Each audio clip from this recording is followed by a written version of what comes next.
Well, hello neighbors. John the Whiskey Neighbor here, and thanks for joining me for a short review of a single malt Scotch, Glenmorangie, their 10-year expression. I'll get into those notes and a quick apology just after the break.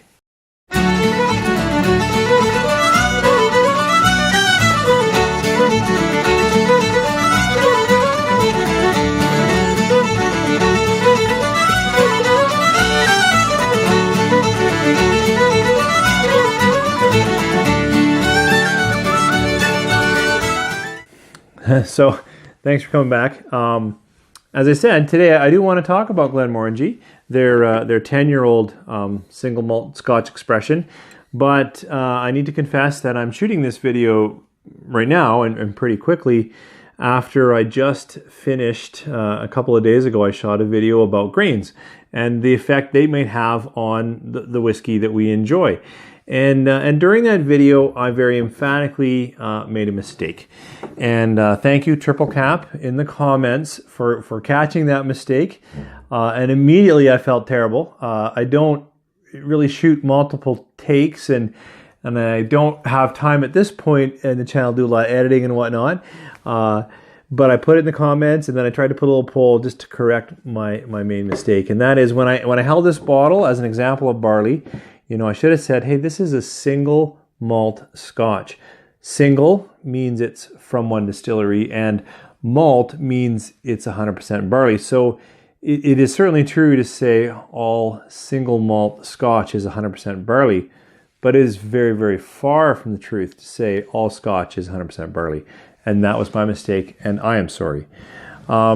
Very quickly, in case you're just tuning in and go, well, wait a second, what is Scotch? So Scotch still needs to be aged in Scotland, but commonly you might find something like this. I don't really have a lot of blended Scotch right now, but someone gave me this gift for Christmas. It's Chivas Regal, and it says right on it, blended Scotch whiskey. And when it's blended, it's going to have a malt component, so that's from barley, but it's also going to have some grain whiskey. And usually grain whiskey is distilled in a column still, and it creates a lighter, smoother style of whiskey. And traditionally, at least like this style of blend, they're often going for a very smooth, something that might blend well with soda or in a cocktail or something like that. So blended Scotch like this has grain in it and not just barley. So that's a blended Scotch. Coming back to today though, because that was part of my apology, I'm sorry. I do know that, but I got carried away with my grain exploration. But single malts like this are from one distillery, and this is from the Glenmorangie distillery. That's been around for some time. They put right on their bottle that they've been making this stuff in Scotland since 1843. This bottle is 40%, and I know that the Glenmorangie original, the 10-year-old, is available in a 43. And I'd like to try that sometime, but at least in Canada, at least around me, the bottles that you can find are 40%. It's a highland distillery, and I would suggest this makes an interesting entrance level or beginner Scotch. It's reasonably affordable. In Canada, it's usually around $60 or so. And I mean, I got this for $50, so you can find it on sale. And this is just aged in ex-bourbon barrels. So first fill, so right after they've emptied the bourbon out of it, and second fill. So that means it's already aged Scotch once. After that, I don't know what they do with these casks, possibly sell them off, but I know that Glenmorangie works pretty hard with their cask and wood management, so they're only using first and second fill casks to make the spirit. But there's no finishing in this, and I think this 10-year-old forms the base of their line. They go on to finish in sherry, port, wine, they do other things. But I think this is a spirit that they start with. Kind of 10 years, ex-bourbon creates that base profile they're looking for. So what's it like? Well, if you've never had it, it's worth getting at least a pour of, because I think it's the kind of Scotch that should be in your library, or at least, I mean, you should have tasted it so you get a sense of it. I find it quite floral and sweet. Sweet with honey, sweet with with fruits, green fruits, like apple, pear. Yeah, I think that's pretty good. Not a complicated nose. I don't have a lot of smoke or char going on there.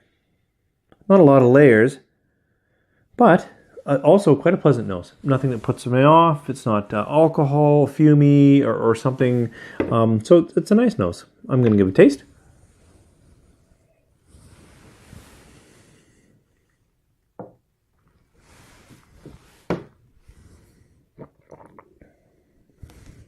Well, so some of that sweetness carries through. I think you still can taste some of that orchard fruits and honey. Well, there's a bit of a bitterness and astringency in there as well, though. But part of that is actually characteristic of Scotch. If you're coming to Scotch for the first time, you might be expecting from the nose a higher level of sweetness.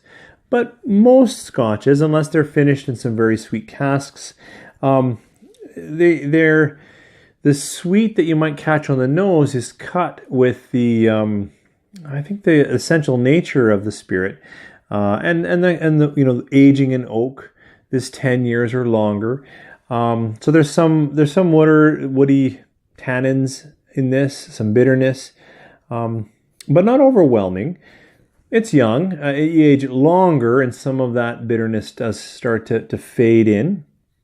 But anyways, this 10-year-old, there is some of that. There's a little bit of spice. I wouldn't say this is a spicy Scotch, but it picks up a little bit in the mouth, and so there's a light pepper in there. But mostly, if you were to read a description of what could be a Highland Scotch, now it's another video I should do, is try to represent the regions of Scotland, but I think that's a fading art because distilleries across Scotland, I think, are looking to expand their range. So you find peated expressions up in the Speyside, where normally you would never find that, right? They're from Islay.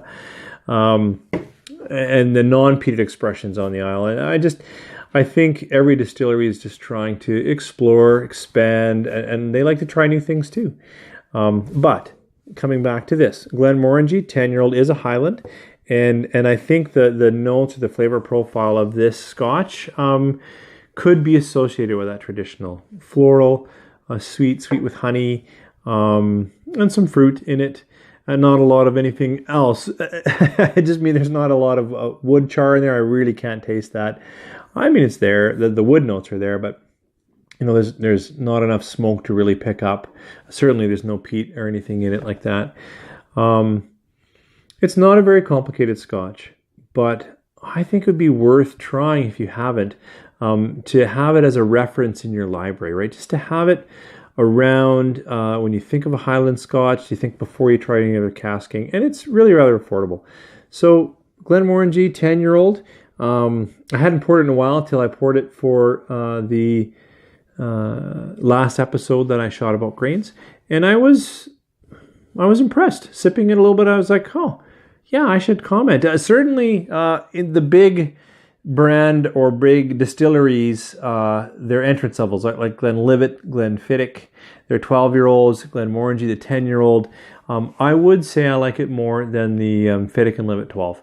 I do think it's just a little more balanced. I think the sweetness of the nose is cut nicely with the bitterness in the mouth, not terribly, and I think it makes a nice pour. So if you're looking for a Highland Scotch and you're looking for something affordable, I would say give it a try. Glenmorangie is okay. Maybe a 3. Well, today I'm feeling positive. Maybe a bit of shame because that apology I had to do, but I'd say maybe even a 3.5 star for me. Very drinkable Scotch. So thanks for tuning in. If I've made a mistake, which is totally possible, please do put it in the comments or let me know.